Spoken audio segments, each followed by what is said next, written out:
Welcome back to another episode of the Graduate Guide. Today we're joined by Stephen. Stephen, welcome to the podcast, mate. Hello. It's a pleasure to have you on, and you're the founder of Beyond Education. And before we get into your whole career journey, just for the viewers, what is Beyond Education? Yes. First of all, thank you so much for having me. I really do appreciate it. Obviously, you've been keeping up with your work for some time now, and yeah, it's just really cool to see all the cool things you're doing. So, Beyond Education, where I guess when we're pitching and we're speaking to employers, we're talent and employer branding agency. And our main aim with employers is to make them become the go-to choice for diverse talent. But if you flip it from a candidate perspective, what we're really trying to do is we're just trying to help a lot of diverse candidates and people of color and people from underrepresented backgrounds access career opportunities in a more easy way and kind of like limit the barriers that exist for them to actually get these opportunities. So the way we essentially do that is we kind of have a bunch of social media accounts with my personality all over it, and I kind of use that to basically plug a lot of the employers that we work with, and then basically provide career content and insight to help people like apply for these jobs and put their best foot forwards. Love it. And if we start at the beginning of your career journey and studying finance at Northampton, what did you think that your career might pan out to be in the beginning?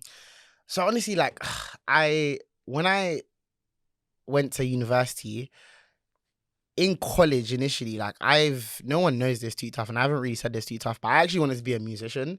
So I studied music technology. I've always had a music background. Like I played piano in church, I sang. And that's kind of what I wanted to get into. And I remember going to college doing music technology, and it was just so flipping hard. Very, very hard. And I was just like, yeah, this is dumb. Like, I can't do this. And I remember like someone gave me a reality check, like, you can't go to university to study music. You're not going to make no money. It's either you're a musician or not. And then with that being said, I was like, okay, well, money is what I want to do.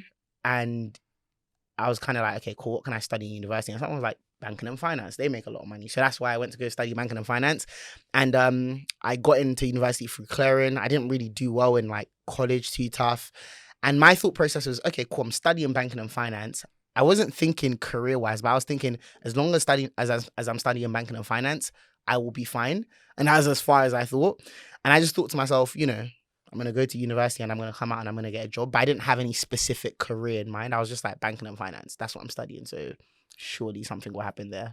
I think that's a pretty common thing, right? People, they're told, this is what you can do to make a career.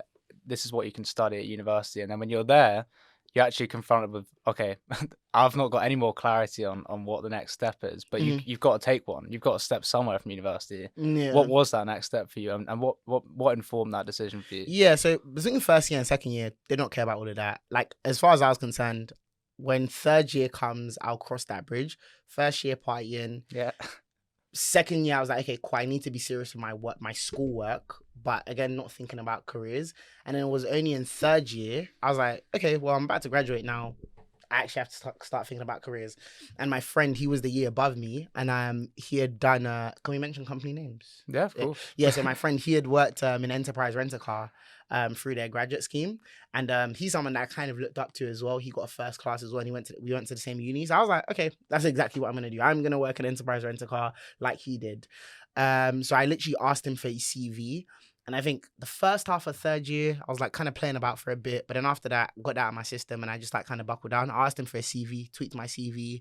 And then I just started applying for jobs. But it was all like it wasn't an informed decision, honestly. It was just like an autopilot thing. It was like kind of common sense. I was like, well, university is about to be over now. I need to have a job. So I'm going to apply for jobs. I wasn't really thinking, it wasn't strategic. Like, students in this day and age, they're like, they know they want to work in banking from like when they're in sixth form. Do you know what I mean? Whereas I wasn't thinking that. I was thinking I just need to come out of university with a job, and to do that, I need to apply for jobs. That's as far as it went.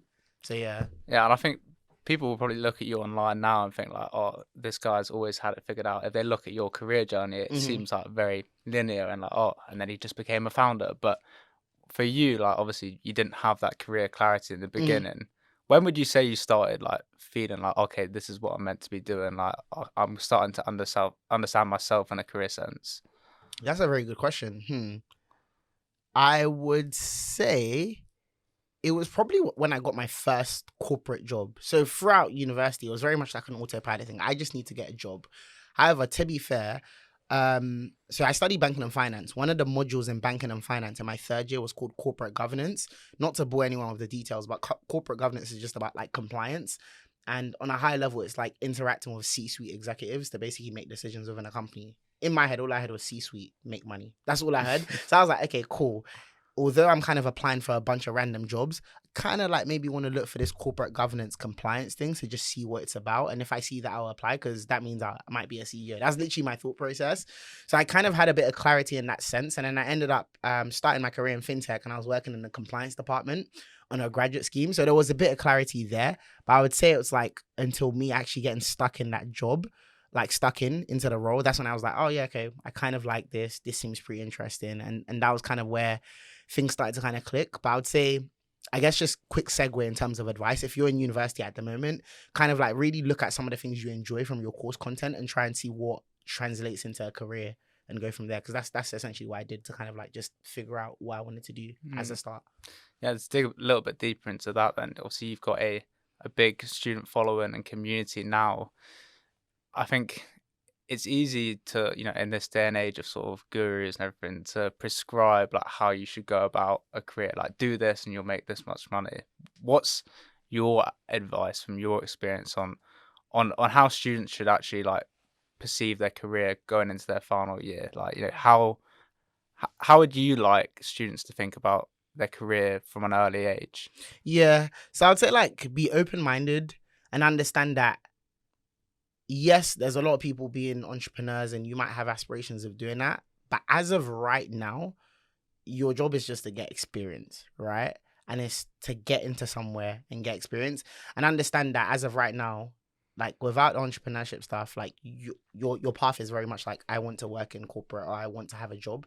And with that being said, you're going to be doing that for a long period of time, even though you might not be doing that, but that's just the mindset for now.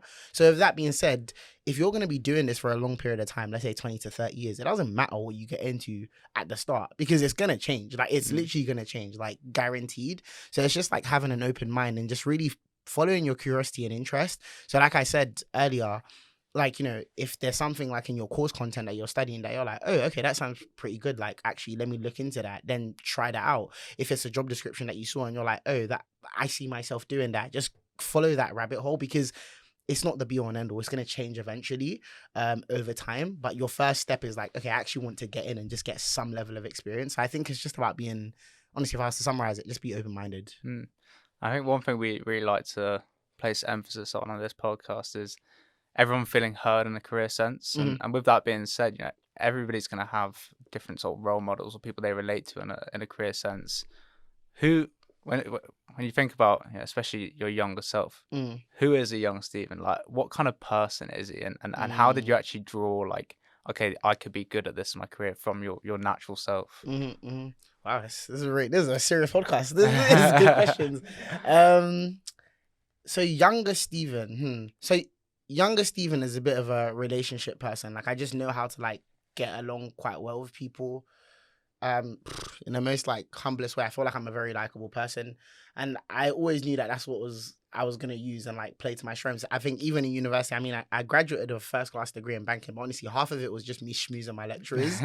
That's kind of how I've always been in that sense. So I very much thought to myself, that is what I'm going to take into anywhere I'm into the corporate world, even with clients. Like honestly, I'll be schmoozing clients all the time. Like that's just how I am. A bit of a charmer in that respect, and yeah, because ultimately, like, people buy into people at the end of the day. Obviously, yes, like, be competent, have the relevant skill sets, be good at your job. But for me, like, younger Stephen was very much like, I'm going to leverage my relationships and my personality to try and, like, make people like me. And, being good at my job would just be a bonus. Like, Yeah. yeah. I think being a schmooze is an interesting one. I think there's a lot of things in careers that until you've applied it to careers, you don't know it's actually a useful skill at all. When did you see like the first benefits of that personality trait? Yeah, so I think from uni. So I remember like vividly, like in my corporate governance module, I really like corporate governance, and I liked my lecturer as well. Wada, she's really great. We had like a portion where we had to do like a group project and we have to do a presentation. And yes, I'm decent at coursework and whatnot, but I kid you not, I know the only reason why I got a first class in that project is because I just charmed my way in the presentation. I was making jokes, everyone was laughing. And I know like that literally equated for like half my mark. I did it again with like the head of the faculty, Tambu, love her to bits. She's the only reason that I actually passed university, in my opinion. And again, like, you know, I would in third year I became really antisocial because the kind of person I am, I'm a bit binary in the sense that I was like, okay, cool, if I want to focus and get good grades, I need to cut everyone off. So that's what I did in third year. So the only friends I had were literally like my lecturers and a few handful of people. So after class, I'll just go to my lecturer's office and I'll sit down and I kind of just like talk to her. And then, you know, lecturers have this thing where they can't review your work beforehand. So I'll just bring out my laptop and kind of like talk her through it, like what I'm doing. So I think that's where I kind of initially started to see the benefits of like being a relationship oriented person. So much so that when the grades came out, my lecturer called me first, like before everything was officially released. And that's just because of the relationship that I kind of built with her. So I very much thought to myself, like, okay, this is something that I know is going to translate into the working world. But I'd say that was the first time I was kind of really cognizant of it. That, oh, this actually kind of works, like, you know, just being yourself kind of thing. In a lot of your content now, you lean into the stigma that comes around not going to a quote unquote like Russell Group University. Like, did you feel that stigma when you were there, or were you even conscious that that might be something that could set you back? Yeah, that's a good question. I literally did not think that. I literally didn't care. Like, I honestly, I'm so delusional. I just literally thought, there's no way I'm going to pay 50K and not get a job. As simple as, like, that didn't make sense to me. So as far as I was concerned, so to me, like, getting a job outside after uni, that was like, I was like, that's normal. That makes sense to me. I paid 50K. I did a good degree. Like, I should get a job. So I think it wasn't until, to be honest, I only became cognizant of this whole non-Russell Group, Russell Group divide when I started like becoming like big on social media, specifically TikTok. So I remember like when I moved into private equity, that's when like my TikTok arc began. Because again, you don't see a lot of people like me in private equity, like, and I'm just like so authentically myself, sometimes to a detriment. I was going into the office with like Jordan 1s and just like looking real swaggy in an office where everyone's like flipping wearing suits and stuff. Yeah. And I was the only black person there. And then I was like showing this on TikTok, like, hey, I work in private equity. And everyone's like, no, you don't. Like, because you can't look like that working in private equity. And, you know, people are stalkers as well. Like, people find out about you. So people started like doxing like where I work, talking about my uni. And they were like, no, there's no way you went to a non-Russell Group. And then I was like, oh, this is actually a thing. So I started talking about it a bit more. And again, I was just trying to kind of like really like eradicate the limiting belief that your background or where you come from can really hinder you getting a job. And even though that is the case, my thing is I try not to like lean on that as an excuse, because my thing is that I've done it. So if I've done it, anyone can flip and do it. I'm cognizant of the fact that those barriers exist. However, what we're not going to do is use that as an excuse to not go for things we want to go for. Because I've had people say, oh yeah, because I'm not into a non-Russell group, I might as well not apply. That's silly. You shouldn't do that. Yes, it exists, but we can get it. You know what I mean? We're just going to have to work a bit harder. But I think it was when I really moved into private equity that I was really cognizant of the fact that, oh, there's actually a bit of a divide. There's some elitism and there's a bit of classism as well and stuff like that. But yeah. I'm sensing a common theme here of like, a level of delusional optimism that's always been there, and like just unapologetically being yourself. So authenticity, I think, and in this day and age, you're actually really highly rewarded for that in a career sense. But obviously, you've got that as a natural form of self, but then there's probably been loads of things that you didn't have naturally you've had to work on, especially as a founder, which having our conversation before, and you didn't necessarily see yourself as a founder. Yeah. How did you develop the self-awareness in a career to say, okay, look, this is what I'm good at, but this is what is going to actually progress me, and build my business and build my career? Yeah, Peter, you're really good at this. I don't know if anyone's told you. You should start a podcast. These are really good questions. I would say, that's a very good question. Wow. So I think it's just about being honest with yourself, right? So I remember when I moved into consulting, again, not to bore you guys with the technicals, but it was in compliance and investment operations. So a big part of what I did is I basically advised these individuals that would have left banks to start their own funds. But in a bank, you have all the infrastructure to set up an investment fund.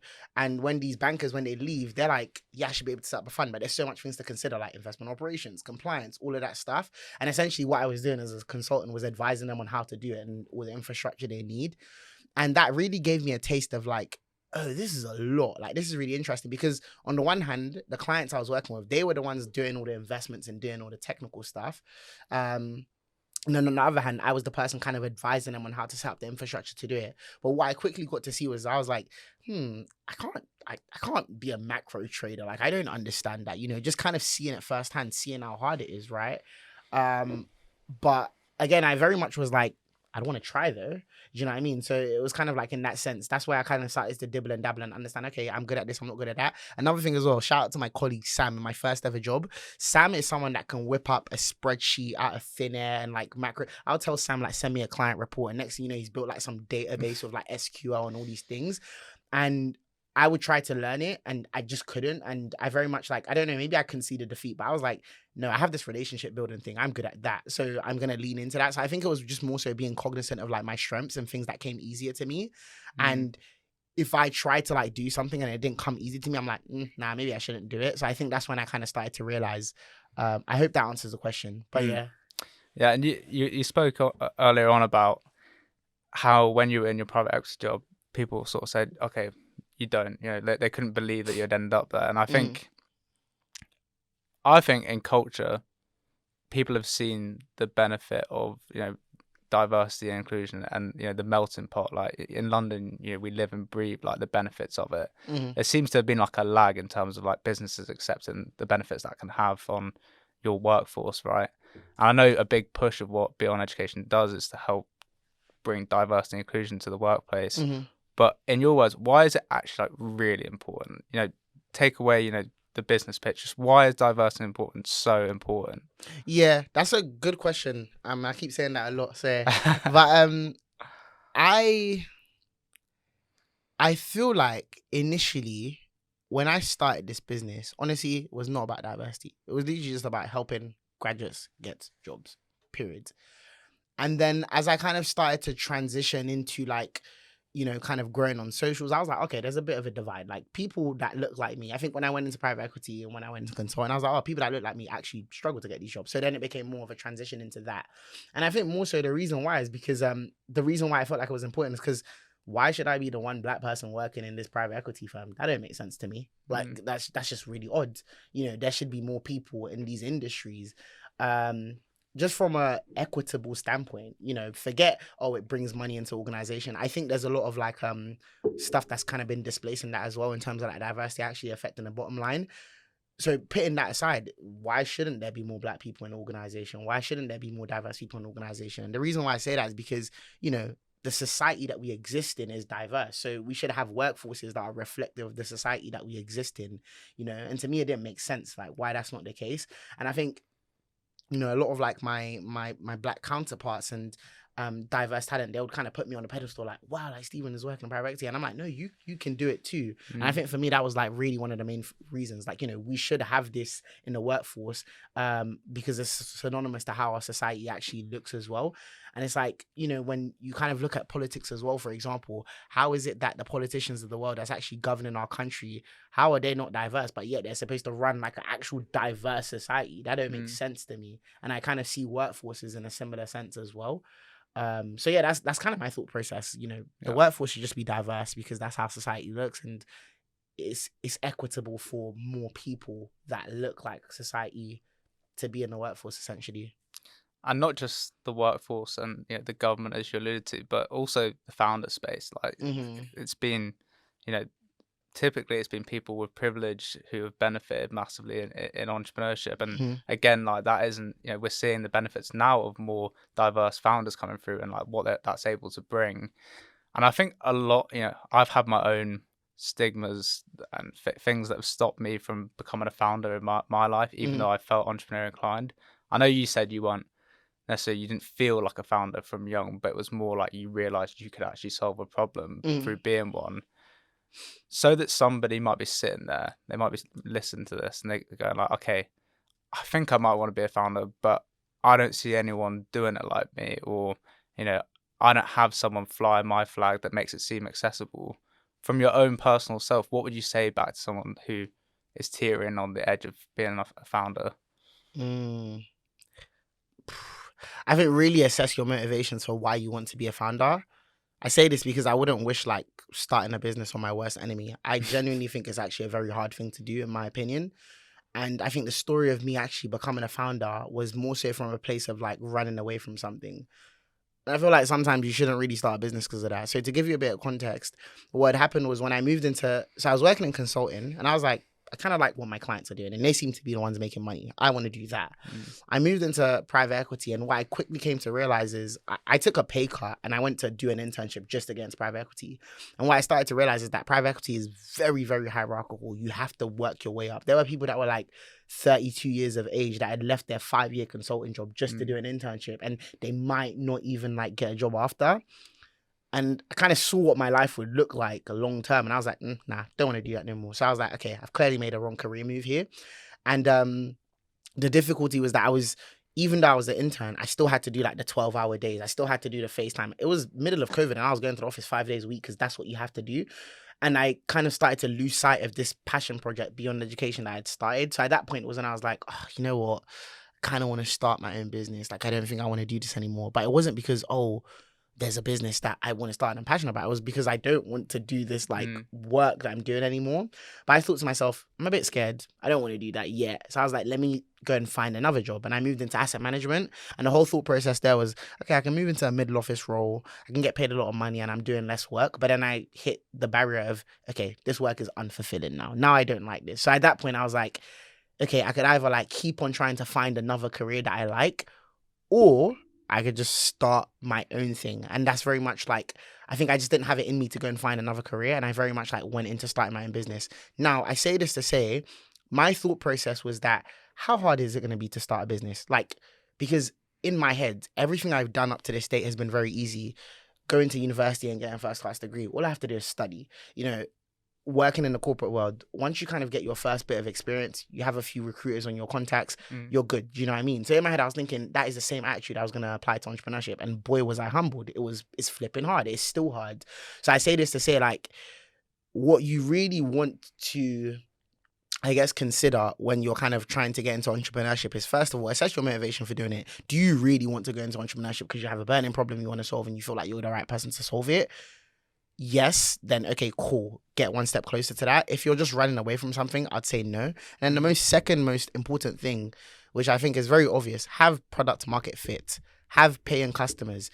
Do not start a business off the basis of, I'm just passionate about this and I want to do it, and people don't fantasize or romanticize your idea. Have customers that are literally begging to buy your thing. Validate your idea in some way, shape or form. So ideally, if it means working your 9 to 5 and starting this thing on the side and getting some traction there and getting paying customers, do that. And I say this as someone that didn't do that. So I think it's really important because I think entrepreneurship is really glamorized and it's a lot harder than people make it out to be. But yeah. Yeah, I think another thing that's glamorized as well as in entrepreneurship is VC and private equity money sort of overvaluing or like showing success when you haven't actually done anything as a business, right? And obviously with what you're doing, it's bootstrap. It's you did have those paying customers beforehand. Like you basically like de-risked it up to the point that okay, then all you can do is actually try at that point.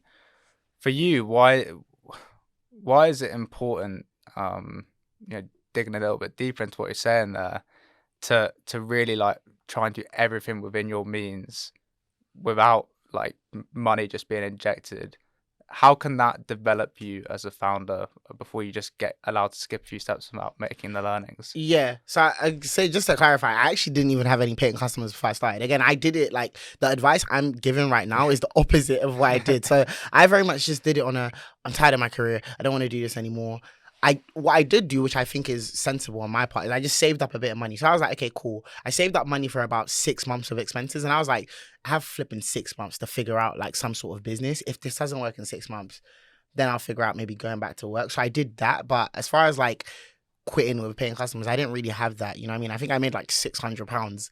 But that was kind of a little bit of validation in terms of what the business could be in that respect. But I think in hindsight, I feel like, anybody trying to get into this, have paying customers. Like, get to the point where like your side hustle is just taking over your main source of income. Then it's like, okay, no, I actually have to leave. So I'd say that. But I think in terms of like, kind of bootstrapping or making it very important to have paying customers and having traction, is because you don't get sucked into this bubble of like, oh, if I have VC money or if I have a lot of cash, I can kind of like, I guess like, force having customers or force a market. Like, it's very humbling when you have no money trying to like make a business work, because you start to realize if there's actually like legs for this business to stand on. Whereas that when you have cash and you have like all the money in the world kind of thing, you're not really resourceful or scrappy. And it's kind of like you do a lot of these things that like may not even like make a ROI, but it doesn't really matter because you have a lot of money kind of thing. Whereas like, when I started this business, I had to like, and so this day, like, we have to be really scrappy. And it's interesting, like, I haven't really disclosed this much, and this is something I really want to talk about, but right now the priority is getting my clients applications for their jobs. But I really want to talk about like the entrepreneurship side of things, because when I started this business, I had a lot of early success and I had a lot of money very early. And I very much was like, I was like, yeah, come on, Stephen. Of course you started a business and you're making flipping money. Like, it's you, like, you've done this.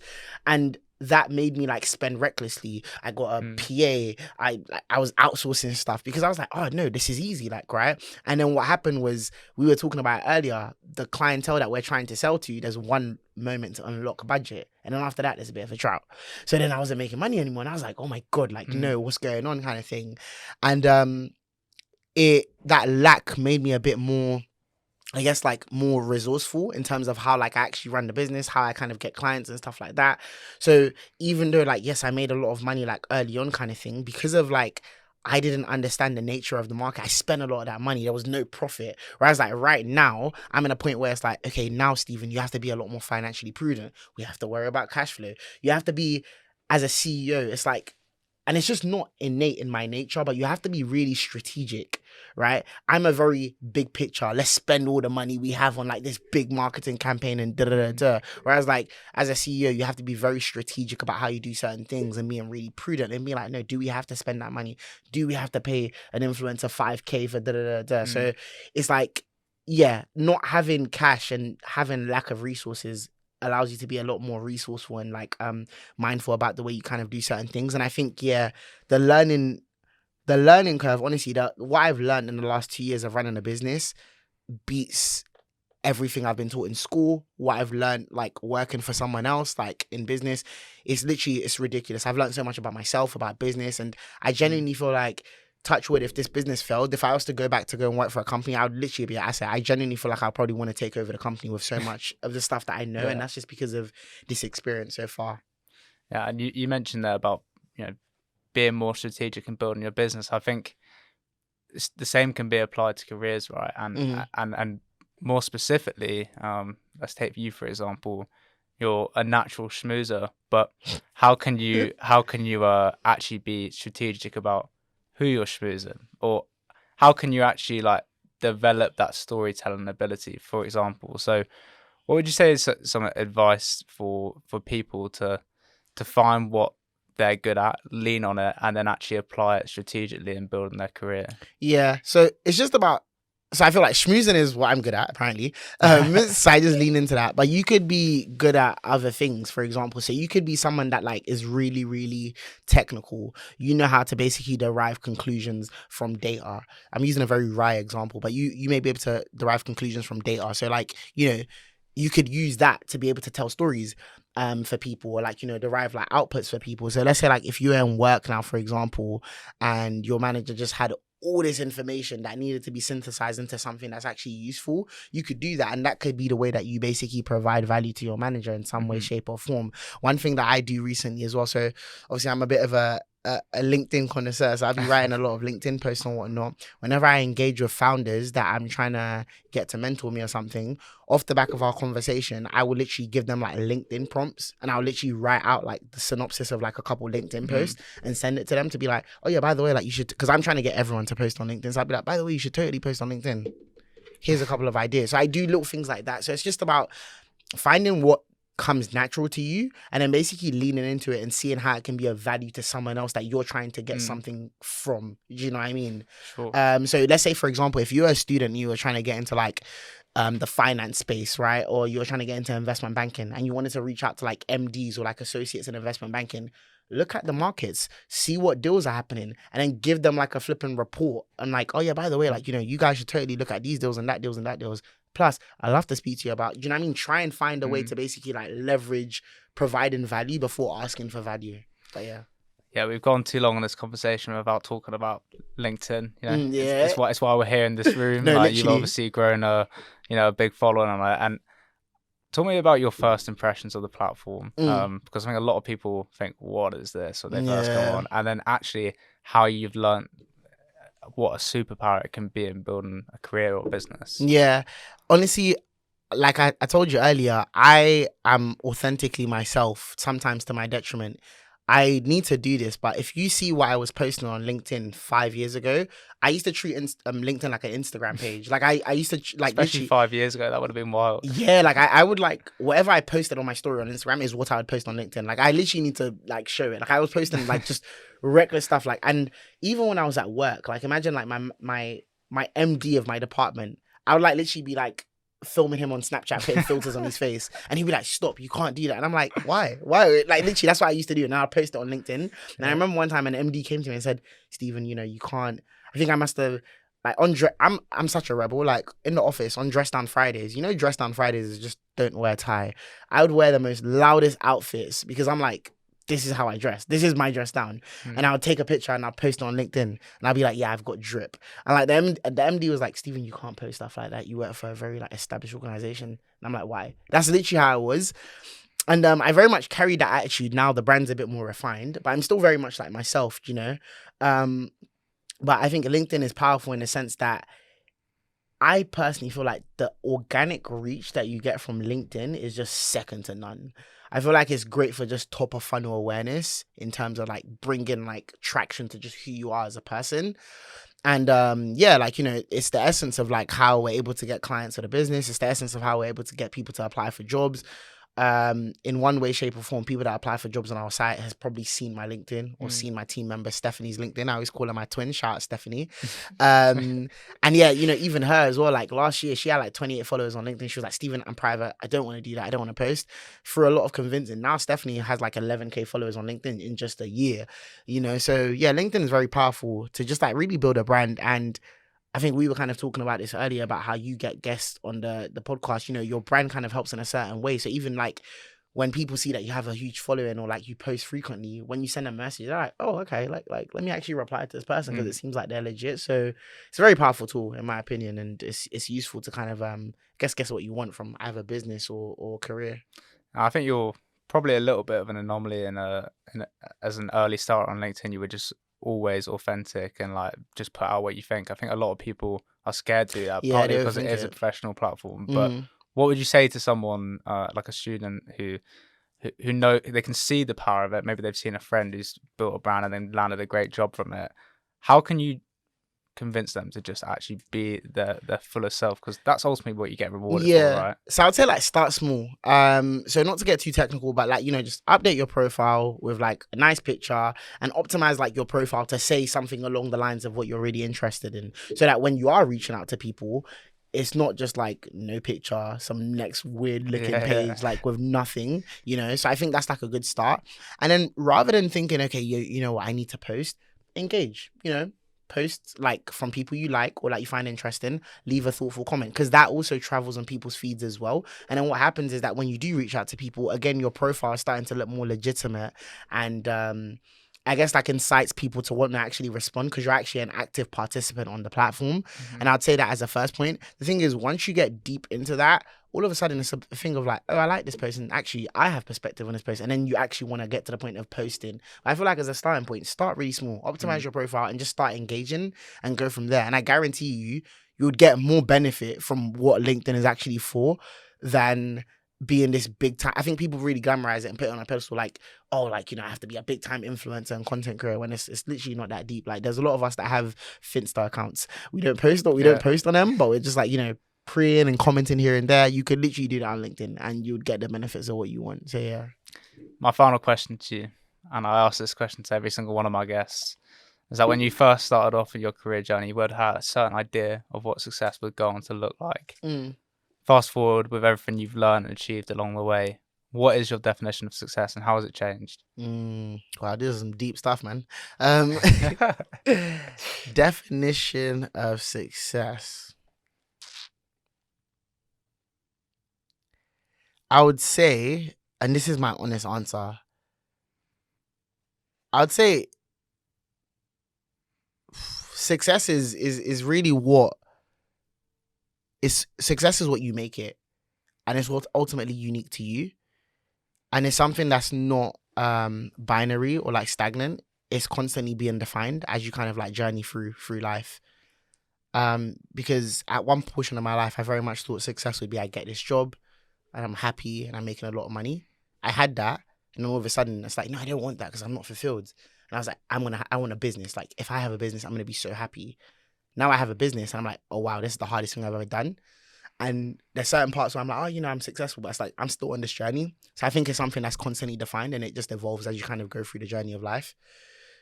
So yeah, that's my definition of success. Stephen, you've been great. Thanks so much for coming on, mate. Thank you. I appreciate it.